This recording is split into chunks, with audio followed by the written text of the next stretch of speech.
Je m'appelle Georgette Taraf et je suis la présidente de l'Alliance africaine pour le cajou. Alors vous participez à cette 5e rencontre. Pour quelle finalité? Bon, vous savez, le commerce va de pair avec le transport. Et Borderless, c'est un peu ça.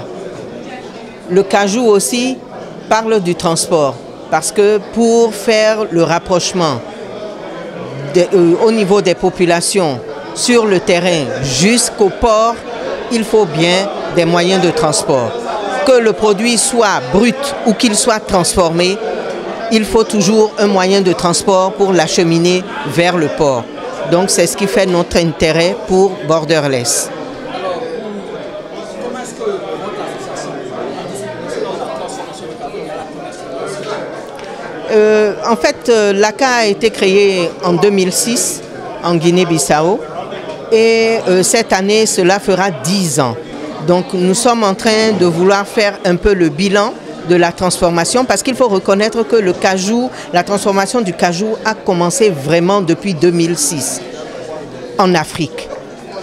Sinon, c'est-à-dire c'était surtout le commerce de la noix brute vers les pays comme l'Inde qui font beaucoup de transformations.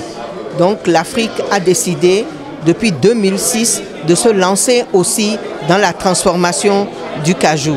Et donc les 10 années que nous allons fêter cette année, cela fera un peu le bilan de la transformation, du niveau de transformation. Est-ce que ça a avancé? Nous sommes partis d'où? Nous sommes où aujourd'hui? Et quelles sont les perspectives?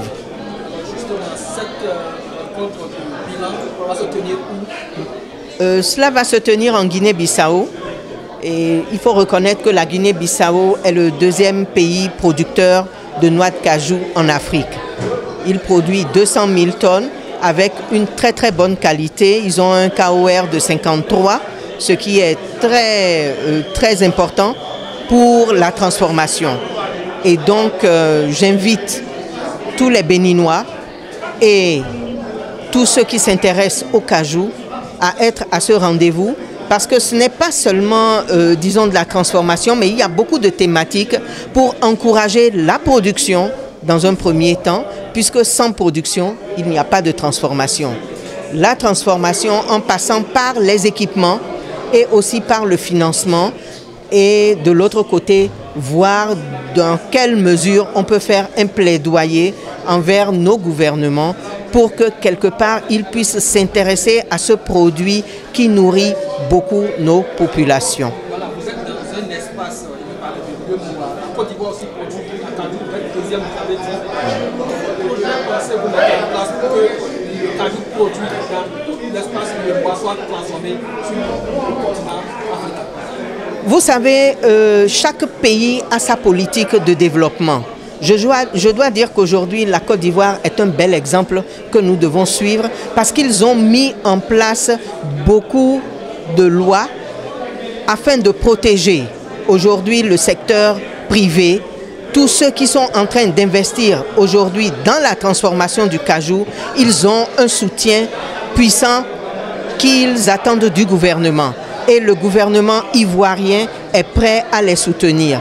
Donc nous aussi, c'est ce que nous espérons de notre gouvernement du Bénin, c'est qu'on nous soutienne, qu'on nous assiste dans la transformation pour que d'ici 5 ans, 10 ans, au moins 50% de la production soit transformée sur le territoire national. Pourquoi? Parce que la transformation du cajou, c'est aussi de la main-d'œuvre qu'elle utilise, ce qui fait reculer la pauvreté. La transformation du cajou, c'est beaucoup d'emplois, donc les populations vont vivre un peu mieux. Je ne dirais pas vraiment, mais elles vivront toujours mieux parce qu'elles ont un gain assuré par le travail qu'elles auront. Donc c'est beaucoup de choses que la transformation du cajou peut apporter pour un pays. Merci monsieur.